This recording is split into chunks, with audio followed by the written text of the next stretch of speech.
7h50 à Paris. Votre invité, Frédéric Rivière, vous recevez ce matin la présidente du Front National, Marine Le Pen. Bonjour Marine Le Pen. Bonjour. Est-ce que vous êtes inquiète de la situation en Ukraine?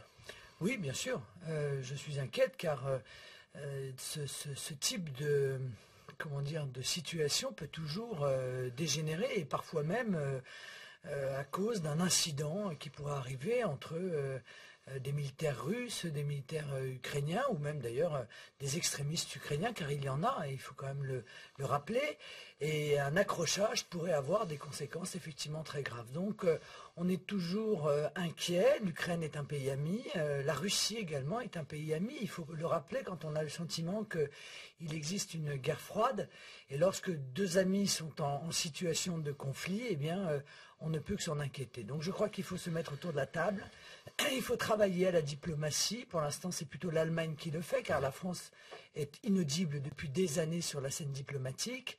Et essayer de trouver une solution qui pourrait être d'ailleurs une Ukraine bien entendu souveraine, bien entendu unie, mais qui laisserait aux trois grandes régions une forme d'autonomie qui préserverait ce qu'on appelle le droit des minorités, puisque c'est un des sujets d'inquiétude des habitants de Crimée. Où sont les torts selon vous aujourd'hui dans ce conflit ? Je crois que les torts sont un peu partagés, hein, j'ose le dire.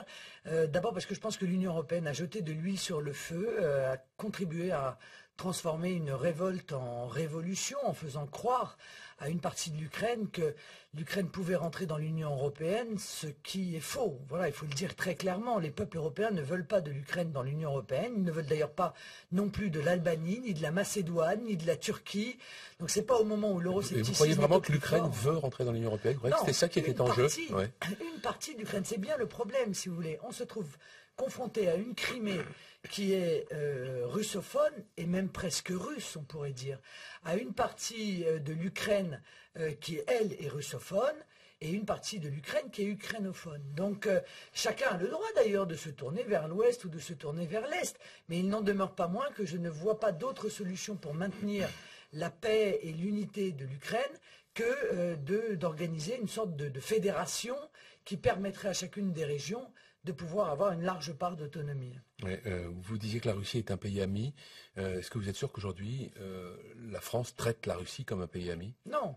Non, clairement, parce que la France est soumise diplomatiquement aux États-Unis depuis déjà longtemps. Tous les présidents de la République qui se sont succédés dernièrement sont des atlantistes sans aucun recul. Je regrette d'ailleurs qu'ils ne défendent pas les intérêts de la France et qu'ils défendent d'abord les intérêts des États-Unis. Alors les États-Unis mènent à l'égard de la Russie une guerre froide. C'est très clair, c'est clair dans la manière dont on traite la Russie. On a le sentiment qu'on la traite plus mal aujourd'hui que lorsque c'était l'Union soviétique. Alors, je sais bien qu'en France, il y avait beaucoup de gens qui étaient très complaisants à l'égard de l'Union soviétique parce qu'ils en étaient très proches idéologiquement.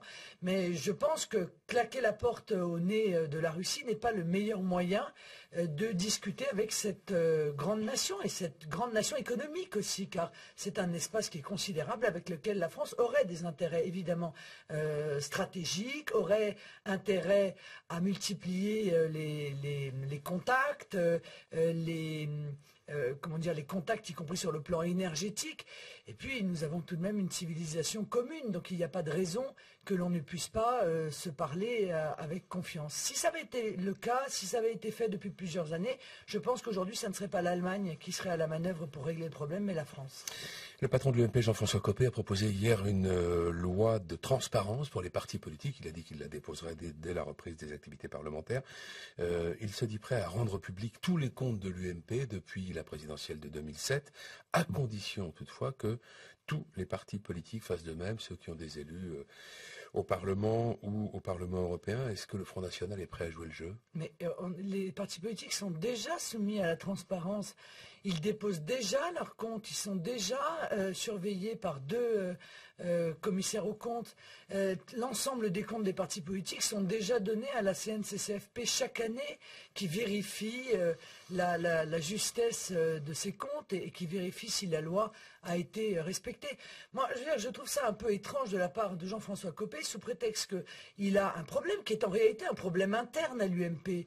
Parce que si des gens peuvent lui reprocher d'avoir mal géré gérer les finances de l'UMP, ça ne peut être que les dirigeants de l'UMP ou les adhérents de l'UMP, plutôt que de régler leurs problèmes en interne, ils se lancent, ils mondialisent en fait sa propre guerre personnelle.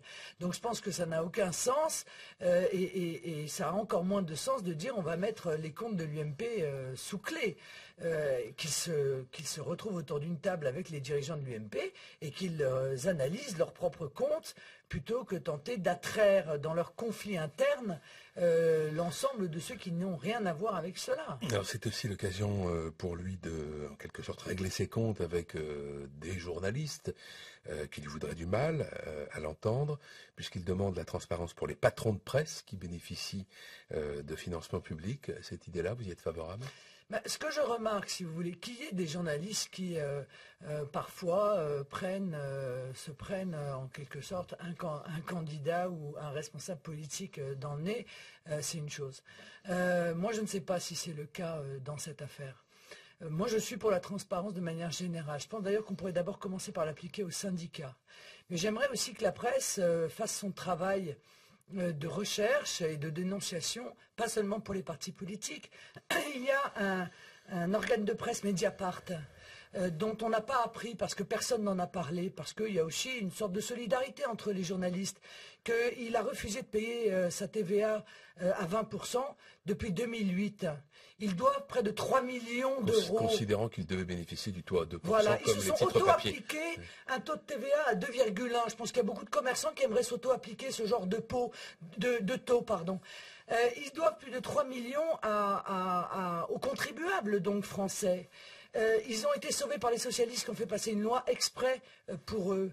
Et cette loi, elle est contraire au droit communautaire. C'est-à-dire qu'en plus de ne pas avoir perçu les 3 millions, les contribuables vont sûrement être obligés de payer une amende à cause du comportement de Mediapart et des élus socialistes qui sont venus à leur soutien. Alors, moi, je veux bien qu'on ouvre les dossiers, mais il faut ouvrir les dossiers de tout le monde, parce que la presse n'a pas de raison non plus de mal se tenir et de ne pas se voir demander des comptes par les contribuables. Donc cette idée de la transparence pour les patrons de presse proposée par Jean-François Copé, déjà, ce serait bien qu'il y ait une transparence totale dans les montants qui sont accordés à l'ensemble des institutions, des associations, des organes de presse.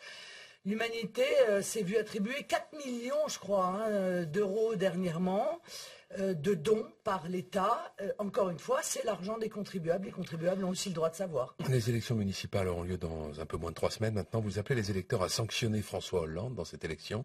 Est-ce que ça n'est pas un peu une façon de dénaturer ce scrutin, qui est un scrutin local en principe? Mais je ne crois pas du tout, pour une raison simple. C'est que quand il y a des maires socialistes, ils mènent la même politique que François Hollande. Par conséquent, si on est en désaccord avec François Hollande, on ne peut pas voter pour un maire socialiste. Car les maires socialistes appliquent la même politique. Ils augmentent aussi les impôts dans leur ville. Ils mènent aussi des politiques communautaristes. Ils laissent aussi la laïcité reculer. Ils créent aussi des clientèles à qui ils accordent des avantages au détriment de l'intérêt général. Donc on ne peut pas faire croire qu'il y aurait une politique au niveau national à laquelle on s'opposerait et accepter que les mêmes politiques soient menées au niveau local. Donc je pense qu'il faut sanctionner tout le monde, et puis accessoirement l'UMP aussi. Parce que l'UMP, dans beaucoup de cas, appelle déjà à voter PS au deuxième tour, avant même que le premier tour ait lieu. C'est le cas notamment à Forbach et à Hénin-Beaumont. Vous espérez très rapidement 1000 conseillers municipaux? Oui. Combien de mairies? Le plus grand nombre possible. Nous n'en avons aucune. Mais je suis très optimiste. J'ai beaucoup d'espoir pour cette élection municipale. Et puis après tout, ça n'est que justice que le Front National puisse gérer des municipalités. Merci Marine Le Pen. Bonne journée. Merci. La présidente du Front National, Marine Le Pen, invitée ce matin de Frédéric Rivière. Vous restez avec nous dans un instant.